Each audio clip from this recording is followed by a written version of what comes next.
Sena wara żjara b'ħafna pompi mill-Ministru Ian Borch, Pjazza San Luqa ntelqet għal rasa bir-residenti taż-żona ta' Gwardamanġa jibqgħu mingħajr post ta' rikreazzjoni.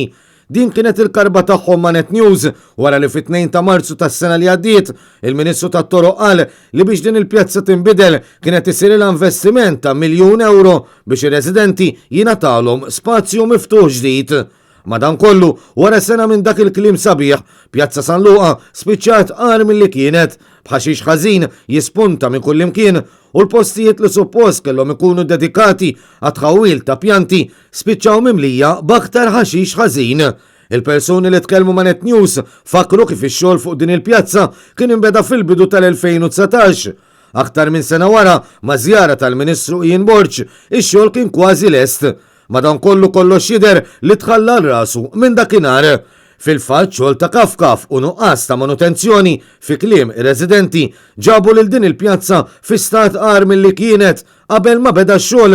Il-pjazza bħalissa perikoluża għalihom u għat-tfal b'żoni mhux protetti fejn wieħed jista' jaqa' diversi metri kif ukoll injam u barrikati tal-plastik mitluqin ma' kullimkien. Dan fil-waqt li nnutaw kif it-twaħħil f'xulxin ta' ħafna tabelli żgur li jmur kontra sbuħija li kienet tidher fl-impressjoni artistika li preżentawlhom il-Gvern u l-Kunsill Lokali Laburista.